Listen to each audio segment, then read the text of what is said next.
Hello everyone, welcome back to the channel. आज का ये वीडियो जो है वो काफ़ी डिफरेंट होने वाला है। आज मेरे पास है टीवीएस अपाचे RTR 160 2V का रेसिंग एडिशन। आज के इस वीडियो में मैं आपको बताने वाला हूँ, इस मोटरसाइकिल को मैंने 2 महीने पहले खरीदा था।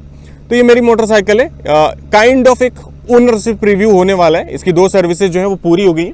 मैं आपको बताने वाला हूँ कि यहाँ पे सर्विस कॉस्ट जो है वो कितनी पड़ रही है मुझे, क्योंकि इस समय फ्री सर्विसेज जो है वो चल रही हैं। और उसके बाद में ये मुझे माइलेज कितना निकाल के दे रही है, कितना माइलेज आपको मिलेगा।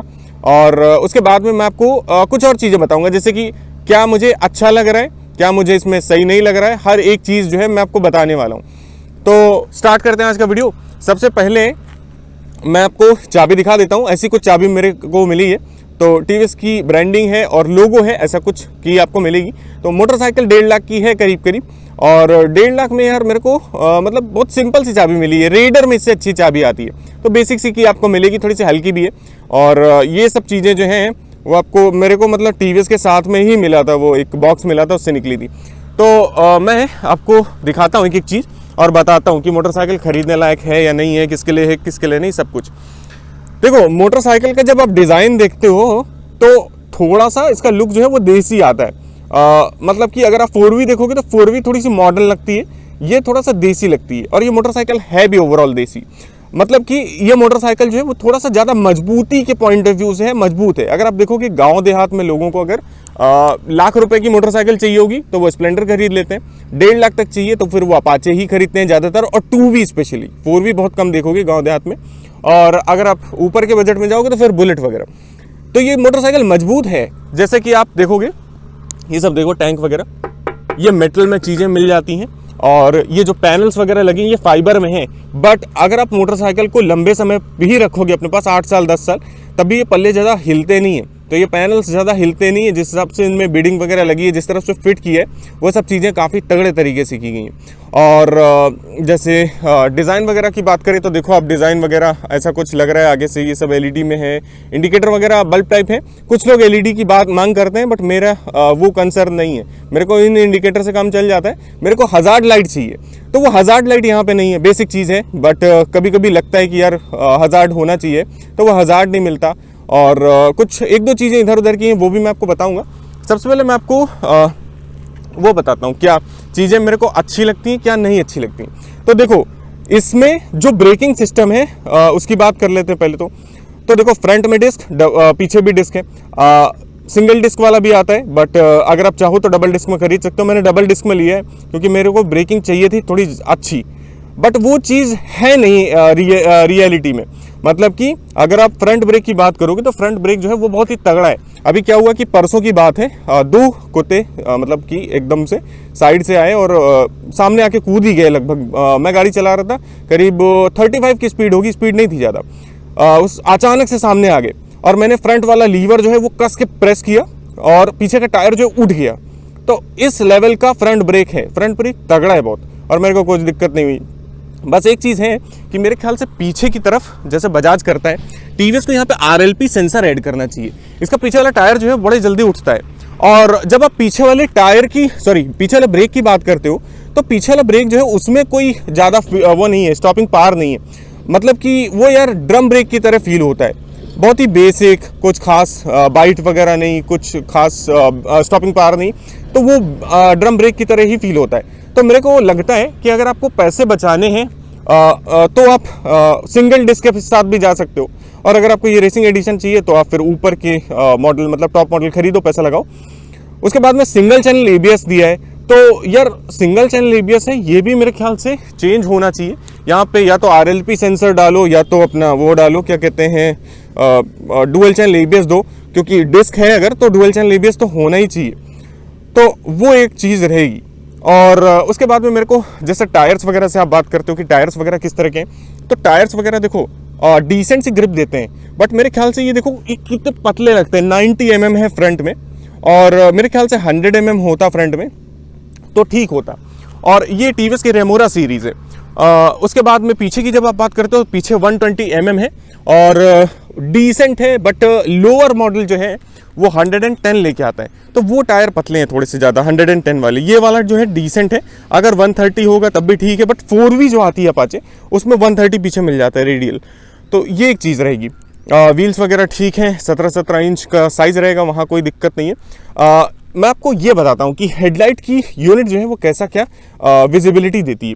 तो देखो इसकी जो लो बीम है उसमें मेरे को विजिबिलिटी बहुत अच्छी नहीं मिलती, बहुत बेसिक है। कई बार तो मेरे को शहर के अंदर हाई बीम पे चलाना पड़ता है, ऑन करनी पड़ती है, बट जो तरीका है वो यही है कि हाईवे पे आप हाई बीम यूज़ करो, लेकिन इससे विजिबिलिटी लो बीम से इतनी नहीं मिलती कई बार, तो मेरे को हाई बीम ऑन करनी ही पड़ती है मजबूरी में। तो वो एक चीज़ होती है। और कोहरे में तो कुछ मेरे को दिखता ही नहीं है। हैलोजन अगर होता तो थोड़ा सा शायद बेटर होता, बट ये मेरे ख्याल से मैं ये नहीं कहूँगा कि हैलोजन डाल दूँ। इनकी एलईडी जो है इनको थोड़ा सा पावरफुल अगर किया जाए तो बेटर रहेगा, क्योंकि विजिबिलिटी जो है वो डिसेंट यहाँ पे मिलेगी। और मोटरसाइकिल जो है वो बहुत ज़्यादा बड़ी नहीं लगती, बहुत ज़्यादा छोटी नहीं लगती। ओवरऑल सेगमेंट के हिसाब से साइज़ वगैरह ठीक है। मेरे को एक चीज़ और सही लगती है कि इसका टैंक कैपेसिटी जो है वो 12 लीटर है। तो मैं अगर आप मान के चलो टैंक फुल ही करवाता हूँ, मेरी आदत है टैंक फुल करवा लेने की सीधे। तो टैंक अगर फुल मैं करवा लेता हूँ तो मेरे को पता होता है कि अगर मैंने टैंक इसका फुल करवाया है तो मेरे को बढ़िया टैंक रेंज जो है वो आराम से मिल जाएगी। तो वो एक चीज़ यहाँ पे देखने को मिल जाती है। उसके बाद में ये ब्लैक कलर है, तो ये मेरे पर सूट करता है। लोग काफ़ी कहते हैं कि ये कलर जो है वो अच्छा चूज़ किया। मैट में है, देखो पास से देखो आप, तो लोग बोलते हैं कि यार ये कलर अच्छा चूज़ किया है। और कुछ लोग बोलते हैं कि यार रेड अलॉय व्हील नहीं होनी चाहिए थे, ब्लैक होने चाहिए थे। तो अपना अपना ओपिनियन है भाई, मेरे हिसाब से तो ये ठीक लगता है। और ये कलर इसीलिए सही लगता है क्योंकि ये अलॉय व्हील्स रेड में है, तो वो एक चीज़ रहेगी। उसके बाद में मैं आपको इंजन के बारे में बताता हूँ कि वाइब्रेशंस कितने हैं, कैसा क्या परफॉर्मेंस है। देखो शहर के अंदर इसका परफॉर्मेंस बहुत तगड़ा है, मतलब कि मज़ा आ जाएगा आपको। जब आप थ्रॉटल देते हो मोटरसाइकिल 40, 50, 60, 70 बहुत आराम से पहुंचती है। असल नहीं लगता इंजन में कोई स्ट्रेस इतना पड़ रहा है। एक चीज़ है कि इस मोटरसाइकिल के इंजन में फील है, मतलब कि जब आप भगाते हो तो पिस्टन का मूवमेंट तक आपको फील होता है, वो टक टक टक टक, तो लगता है कि हाँ आप कोई इलेक्ट्रिक रिक्शा नहीं चला रहे, आप एक प्रॉपर मोटरसाइकिल चला रहे। मशीन चलने का जो फील होना चाहिए वो कनेक्शन फील आपको होता है यहाँ पे, तो वो एक चीज़ रहती है। और वाइब्रेशंस की बात आती है, वाइब्रेशन देखो इस मोटरसाइकिल में वाइब्रेशंस हैं। और मोटरसाइकिल में वाइब्रेशंस इस हद तक हैं कि जैसे मैं टैंक अपने थाई से टैंक को होल्ड करता हूँ यहाँ पे, तो क्या होता है कि कई बार फ़ोन आता है अगर तो मेरे फ़ोन में अगर फ़ोन आएगा, वाइब्रेट करेगा फ़ोन, तब भी मेरे को पता नहीं चलता है, वो वाली बात है। तो मेरे को फ़ोन आता है तब भी नहीं पता चलता। तो वाइब्रेशंस जो हैं वो थाइस पे फील होते हैं। सीट पे तो चलो कुशन की वजह से थोड़ा बहुत बर्दाश्त कर लेते हैं, कोई इतना नहीं, फुटपेक्स पे थोड़े बहुत और हैंडल बार पे थोड़े बहुत। बट मेरे को ये वाइब्रेशंस जो हैं वो इतने ज़्यादा एनॉइंग नहीं लगते, इतना परेशान नहीं करते। तो मेरे को ये सब चीज़ें ठीक लगती हैं उतने, बस थोड़े से वाइब्रेशंस इसमें हैं। मतलब कि जब आप इसको 4V से कंपेयर करोगे तो आपको यहाँ पे ज़्यादा वाइब्रेशन देखने को मिलेंगे उसके कंपैरिजन में। अगर आपको थोड़े स्मूथनेस चाहिए, आप शहर में रहते हो, तो 4V फिर आपके लिए ज़्यादा बेटर रहेगी। और बाकी जैसे कि और क्या बताना चाहिए, सीट का मेरे को ठीक लगता है ओवरऑल। यहाँ पे देखो ऐसी कुछ सीट है, बहुत ज़्यादा ऊंची नीची नहीं है, तो कोई दिक्कत नहीं है। कुशन वगैरह मेरे को ठीक लगता है इसका, कंफर्टेबल रखा है। होंडा की तरह ज़्यादा स्टिफ नहीं किया, तो मेरे को दिक्कत नहीं फील होती। स्पेस मेरे पास होता है, मैं थोड़ा सा पीछे जाके स्पोर्टी बना लेता हूँ, थोड़ा सा लीन होता हूँ आगे की तरफ, तो मेरे को ठीक लगता है। पिलियन के लिए भी डिसेंट सा रूम है, सीट में कोई दिक्कत नहीं है। ये अपने पास में ग्रैब हैंडल्स अच्छे हैं, इसमें मौजूद दिए हैं, तो कोई दिक्कत नहीं है वहाँ पर भी।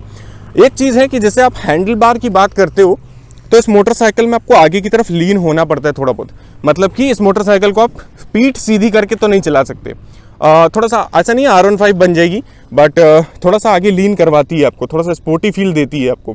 तो एक चीज़ है कि आप ये मान के चलो कि अगर आपको बिल्कुल स्ट्रेट बैक बैठना है, वैसा पॉस्चर चाहिए, तो 4V जो है वो थोड़ा सा ज़्यादा हैंडल बार है उसमें, वो थोड़ा सा ज़्यादा कंफर्टेबल है। पल्सर भी इसी तरह लीन करवाती है, ये इसमें भी आपको थोड़ा सा लीन होना पड़ेगा, तो वो चीज़ यहाँ पे है। फुटपेक्स जो है थोड़ा सा पीछे की तरफ है, तो मतलब हल्की स्पोर्टी पोजीशन आपको मिलेगी, ज़्यादा अनकंफर्टेबल नहीं रहेगी, बट थोड़ी बहुत स्पोर्टी कमिटेड स्टांस मिलेगा।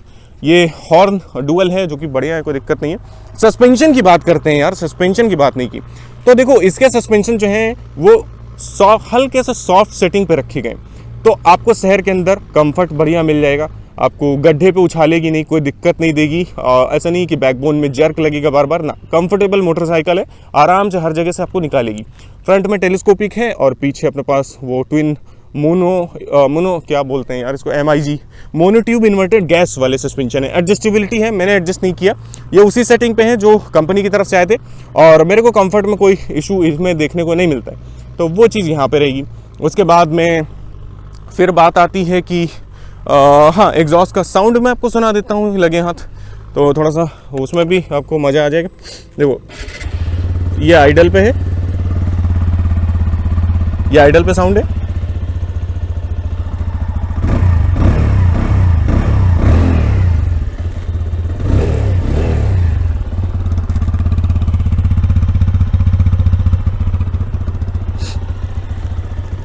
ऐसा कुछ साउंड इसमें है। तो मोटरसाइकिल में पहले साउंड बहुत अच्छा आता था, गद गद गद गद, वो एमिशन नॉर्म्स वगैरह की वजह से थोड़ा सा कम हुआ है, बट फिर भी ये मोटरसाइकिल जो है ठीक ठाक सा साउंड अभी भी देती है। मेरे पास ये ब्लूटूथ कनेक्टिविटी वाला मॉडल है, सारी चीज़ें हैं। ये देखो मैंने कितना चलाया, 3852, तो मान के चलो आप करीब करीब मैंने चलाया है, थोड़ा सा कम नहीं तो 4000 किलोमीटर। तो मेरे को एक्सपीरियंस जो है वो ठीक ठाक लगा, काफ़ी सही चीज़ें लगी इसमें। जो पैनल्स हैं वो चीप नहीं लगते कहीं से, जो प्राइस पॉइंट है उस हिसाब से, और फिट फिनिश जो है टीवीएस ने काफ़ी ठीक ठाक रखा है। जैसे कि आप देखोगे कहीं पे भी पैनल गैप्स जो है अननेसेसरी नहीं दिखेगा, ओवरऑल चीज़ें जो हैं सफाई से फिनिश की गई हैं, कहीं पे भी इतनी कोई दिक्कत देखने को नहीं मिलती। किक नहीं आती, कुछ लोगों का हो सकता है लगे कि किक नहीं आती यार, सेल्फ आएगा, बट मेरे को सर्दी, अभी देखो क्या दिसंबर चल रहा है और दिसंबर में भी मेरे को स्टार्ट करने में कोई दिक्कत नहीं, सिंगल सेल्फ में हर बार स्टार्ट होती है, तो वो एक चीज़ देखने को मिल जाती है। तो वहाँ पे आपको कोई इशू देखने को नहीं मिलेगा कि ऐसा है नहीं वैसा है, कुछ नहीं। और बैटरी का मेरे को कोई इशू अभी तक फील नहीं हुआ, बट अभी तो 2 ही महीने हुए, आगे चल के देखेंगे, अगर कोई दिक्कत होगी तो मैं आपको बताऊँगा चीज़ें। और एग्जॉस्ट वगैरह का लुक अब देखो कैसा क्या है।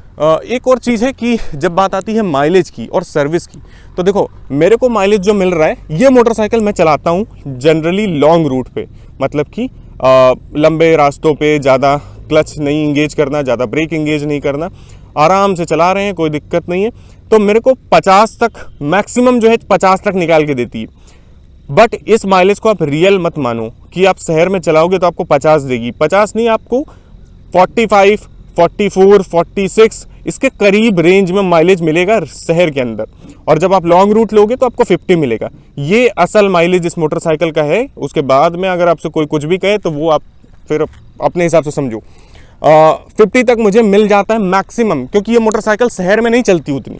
इसका यूज़ केस है मेरे लिए, मैं जो चलाता हूँ लॉन्ग रूट चलाता हूँ बेसिकली, तो वहाँ पे मेरे को 50 के ऊपर ही मिल जाता है, 51, 52, 50 ऐसा मिल जाता है। कुछ बार 48 भी हुआ है, तो वो चीज़ है। शहर के अंदर आप 45 के आसपास एक्सपेक्ट करो, उसके आसपास रहेगा 46, 44, 43 ऐसे रहेगा माइलेज का शहर के अंदर। उसके बाद में बात आती है माइलेज के बाद सर्विस कॉस्ट क्या है। तो देखो अभी मेरे पास 5 फ्री सर्विस मिली थी मेरे को, 2 मैंने करवा ली हैं, और उनमें कॉस्ट कितनी लगी देखो। इंजन ऑयल करीब 800 रुपये के आसपास पड़ता है। उसके बाद फिर ऑयल बूस्टर डालते हैं, 1-2 चीज़ें इधर उधर की डालते हैं, और उसके बाद में मतलब कि ऑयल फिल्टर वगैरह वो सब चीज़ें जो हैं वो पड़ती हैं उसमें। और ये मान के चलो आप कि जो सर्विस कॉस्ट है वो अभी फ्री सर्विस हो रही है तो 1000 रुपये पड़ रही है। दोनों बार मतलब 1000 रुपये देने पड़े, 1000 रुपये में मतलब सर्विस इसकी हो गई है फ्री वाली। और तो 1000 रुपये में इसकी सर्विस हो जाती है फ्री वाली, और इतना चार्ज जो है आपको देना पड़ेगा जब आप लेबर चार्ज नहीं दे रहे हो। और जब आप लेबर चार्ज दोगे तो मेरे ख्याल से अगर लेबर चार्ज 500 रुपये भी लेंगे तो 1500 रुपये में इसकी सर्विस हो जाएगी। अगर कोई मोटा खर्चा नहीं आता, बेसिक सर्विस करेगा वो, उसमें इंजन ऑयल चेंज होगा, ऑयल फिल्टर वगैरह, और ब्रेक टाइट कर देंगे, यहाँ पॉलिश कर देंगे, कपड़ा मार देंगे, धो देंगे, वो सब चीज़ें कर देंगे, तो उसका बेसिक वाला चार्ज अपने को फ्री सर्विस में 1000 रुपये है और पेड सर्विस में 1500 के आसपास देखने को मिलेगा। उसके बाद में अगर आप मतलब मोटा खर्चा आएगा तो उस हिसाब से फिर चार्जेस जो है बढ़ेंगे। मेरे ख्याल से इस मोटरसाइकिल के हिसाब से 1000 रुपये और 1500 रुपये ठीक है। मेरे को इतना कोई लोड महसूस नहीं होता कि यार ज़्यादा पैसा दे दिया। उसके बाद और क्या बचा, हाँ मैनुअल वगैरह बनती है मेरे ख्याल से, तो मैनुअल वगैरह बनवाओगे तो सर्विस चार्ज थोड़ा सा कम होता है, लेबर चार्ज नहीं पड़ता उसकी वजह से। तो वो सब चीज़ें बात की हैं, जब मैं बनवाऊँगा तो आपको चीज़ें बता दूंगा। उसके बाद में फ़ोन चार्जिंग का पोर्ट नहीं है। मैंने देखो लॉन्ग रूट पे चलाया नहीं, मैंने फ़ोन होल्डर या वैसा कुछ लगवाया नहीं है, तो मेरे को अभी तक फ़ोन चार्जिंग के पोर्ट की ज़रूरत नहीं पड़ी। बट स्प्लेंडर में भी आता है आजकल, इसमें भी टीवीएस को देना चाहिए किसी ना किसी अपडेट में, तो वो चीज़ नहीं है। स्मार्ट एक्स कनेक्ट की स्टिकरिंग यहाँ पे है, और 5 गियर आते हैं। गियर बॉक्स जो है वो मेरे को ठीक लगता है। ज़्यादा कोई गियर अटकते नहीं है कभी कभी। कई बार होता है कि थर्ड गियर में मैंने बिल्कुल रो की ली तो अटक गया, फिर आगे पीछे करो, सेकंड फर्स्ट जो है वो इंगेज कर दो, तो ऐसी कोई दिक्कत नहीं है। गियर बॉक्स जो है प्राइस के हिसाब से डिसेंट है, डिसेंट काम करता है, फील वगैरह ठीक ठाक देता है आपको। मोटरसाइकिल खरीदनी किसको चाहिए, क्या चीज़ें हैं, तो देखो मोटरसाइकिल खरीदनी चाहिए उन लोगों को जिनको शहर में चलना है, जिनको थोड़े बहुत वाइब्रेशन जो हैं वो बर्दाश्त हो जाएंगे, जिनको मोटरसाइकिल थोड़े मजबूत टाइप की चाहिए, जो ख़राब रास्ते में चलाना चाहते हैं, गांव में भी रहते हैं, शहर का भी काम पड़ता है, ऑलराउंड मोटरसाइकिल चाहते हैं, तो वो लोग खरीद सकते हैं। और ट्राइड एंड टेस्टेड प्रोडक्ट है, क्योंकि लंबे समय से आ रहा है, 10 साल से ऊपर हो गए मेरे ख्याल से इस मोटरसाइकिल को आते हुए, और लोगों की पहली पसंद बनती है ये मोटरसाइकिल 160 सीसी सेगमेंट में। तो ये चीज़ें आपको देखने को मिल जाती है। मेरे को तो मोटरसाइकिल काफ़ी ठीक ठाक पसंद आती है। और कीमत मैं आपको बताता हूँ, रेसिंग एडिशन जो है वो पड़ता है ऑन रोड 1,58,800 रुपये, मतलब कि 1,58,800 रुपीज़ का। जो बेस मॉडल है वो 1,49,000 से स्टार्ट होता है, मतलब कि 1,49,000 से। तो ये मान के चलो आप 8-10 हज़ार की रेंज में हर एक वेरिएंट आ जाता है इसका। 1.5 लाख से 1,60,000 के आसपास आप मान के चलो हर एक वेरिएंट इसका पड़ जाएगा आपको। तो ये प्राइस देना पड़ेगा ऑन रोड। बाकी तो मैंने मोटा मोटा सा बता ही दिया, माइलेज भी बता दिया आपको, क्या समस्या समझ में आती है वो सब चीज़ें बताई हैं इधर उधर की। और उसके बाद में आपको और कोई सवाल पूछना है कमेंट सेक्शन में लिख सकते हो। वीडियो पहले भी काफ़ी लंबा हो चुका है, तो आपको कुछ और पूछना है तो पूछ सकते हो। ये वीडियो अपन लोग यहीं तक रखेंगे। I hope you like the video and thanks for watching.